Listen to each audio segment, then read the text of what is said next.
Hello दोस्तों, my self काकुन एडुपोरियम की आज की क्लास में आप सबका स्वागत है। आज का हमारा टॉपिक रहेगा क्लास 9th केमिस्ट्री का मोल कॉन्सेप्ट, जो आप सभी के लिए बहुत इंपॉर्टेंट रहे है। चलिए आइए शुरू करते हैं। मोल कॉन्सेप्ट में मोल की डेफिनेशन से शुरू करेंगे। बुकिश डेफिनेशन कुछ ऐसा बताती है कि mole is a link between the mass of atoms या molecules and the number of atoms या मॉलिक्यूल्स। ये बुकिश डेफिनेशन को हम इस एरो डायग्राम के थ्रू समझाएंगे। बीच में हम मोल ले लेते हैं। इसके लेफ्ट हैंड साइड पे हमने मास ऑफ एटम्स, मॉलिक्यूल्स, आयंस, आप जो भी यूज़ कर रहे हैं उसको बात करेंगे हम। और इसकी राइट हैंड साइड पे हम नंबर ऑफ एटम्स, मॉलिक्यूल्स या आयंस, इनकी बात करेंगे। तो अगर हम इस एरो डायग्राम को देखें तो हमें कुछ ऐसा समझ आ रहा है कि मोल एक ब्रिज है between mass of atom, molecule, ion या बिटवीन उनके काउंट की बात अगर हमको चल रही है तो इस एरो डायग्राम में आप बीच में अगर देखेंगे तो टू वे एरोज हैं जो कुछ ऐसा समझाते हैं कि अगर किसी न्यूमेरिकल प्रॉब्लम में आपको मोल पता है तो आप उससे मास कैलकुलेट कर सकते हैं। अगर आपको मोल पता है तो आप नंबर ऑफ एटम्स कैलकुलेट कर सकते हैं, या उल्टा वाइस वर्सा भी जा सकते हैं। सीधी भाषा में अगर हम मोल को समझें आपकी आसानी के लिए तो कुछ ऐसा समझते हैं।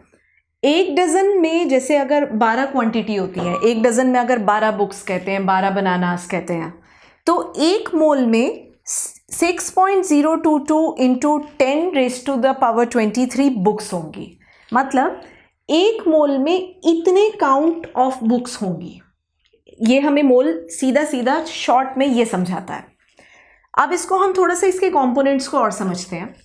अगर मास की बात करें, जैसे कि आपने हमारी पिछली वीडियो में देखा था, जब हम एटम्स की बात करते हैं तो हम ग्राम एटॉमिक मास तक रहते हैं। अगर हम मॉलिक्यूल्स की बात करते हैं तो हम ग्राम मॉलिक्यूलर मास पे रहते हैं। तो न्यूमेरिकल प्रॉब्लम के हिसाब से अगर आपके एटम्स आ रहे हैं तो आपको उसके ग्राम पे वर्क करना है। अगर आप मॉलिक्यूल्स की बात चल रही है तो आप ग्राम मॉलिक्यूलर मास की बात करेंगे। इस तरफ आते हैं। जैसे कि अभी अभी हमने बताया एक मोल में इतनी बुक्स होती हैं। अब ये नंबर किसने डिसाइड किया था, जानना ये है। एक फेमस साइंटिस्ट थे अमेडियो एवोगाड्रो।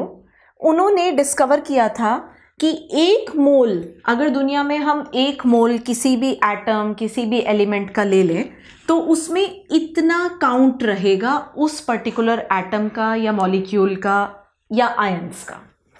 तो हमारी ये वाली बात तो इसी से सॉल्व आउट हो जाती है कि जो नंबर ऑफ एटम्स, मॉलिक्यूल्स या आयंस होंगे वो हमेशा ये कांस्टेंट फिगर एवोगाड्रो नंबर रहने वाली है। It is a universal constant, कुछ भी हो जाए ये चेंज नहीं होगा। थोड़ा सा और एक एग्जाम्पल के थ्रू मैं आपको समझाती हूँ। एक एग्जाम्पल लेते हैं। बीच में हमने 1 मोल ऑफ ऑक्सीजन एटम लिया है। ध्यान देंगे यहाँ पे हम अभी सिर्फ ऑक्सीजन के एटम की बात कर रहे हैं, हम मॉलिक्यूल पे नहीं जा रहे हैं। तो अगर ऑक्सीजन के एटम का लेफ्ट हैंड साइड पे देखें तो एक ऑक्सीजन के एटम का जो मास होता है वो 16 ग्राम्स होता है, और जिसे कि हम ग्राम एटॉमिक मास भी कहते हैं क्योंकि हम एटम पे हैं। तो जो इसका 16 ग्राम का मास होगा that will be equal to 1 mole, और इन टर्न ये जो 1 मोल होगा this will be equal to Avogadro number जितने atoms of this oxygen. Overall एक लिंक कुछ ऐसा बनता है, ये जो ब्रिज बनाता है वो कुछ ऐसा कहता है कि अगर आप अपने पास लैब में या एक्सपेरिमेंट करते टाइम 16 ग्राम ऑक्सीजन के एटम्स लेके बैठोगे बाय मास, बाय वेट, तो उस 16 ग्राम ऑक्सीजन के एटम में एवोगाड्रो नंबर जितने छोटे छोटे यूनिक एटम्स होंगे, पार्टिकल्स होंगे।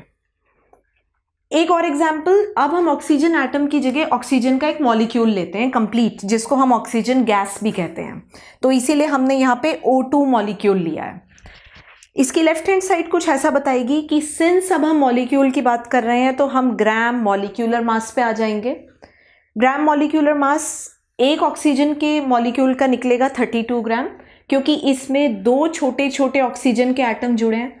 तो 16 ग्राम के 2 एटम मिलके एक 32 ग्राम का मॉलिक्यूल बनाते हैं। राइट हैंड साइड पे अगर जाएंगे तो अब की बार भी इस 1 मोल में फिर से वही एवोगाड्रो नंबर जितने मॉलिक्यूल्स हैं। तो जो ये ब्रिज बना वो कुछ ऐसा समझाता है कि अगर आप बाय मास या बाय वेट 32 ग्राम्स की ऑक्सीजन गैस लेके बैठोगे तो उसमें एवोगाड्रो नंबर जितने छोटे छोटे यूनिक मॉलिक्यूल्स होंगे उस ऑक्सीजन गैस के। सो ओवरऑल मोल ने जो हमें आइडेंटिफाई करने में मदद की है वो ये बताया है कि आप कैसे किसी भी एलिमेंट के मास और उस एलिमेंट के पार्टिकल्स के बीच में लिंक बना सकते हो। दोस्तों हम अपने नेक्स्ट वीडियो में इसके बेसिस पे कुछ न्यूमेरिकल प्रॉब्लम ज़रूर सॉल्व करेंगे ताकि आपको थोड़ा समझने में और ज़्यादा सुविधा हो। और मैं उम्मीद करती हूँ एटलीस्ट जो इसका बेसिक कॉन्सेप्ट है वो आपकी समझ में ज़रूर आया होगा इस वीडियो को देखने के बाद।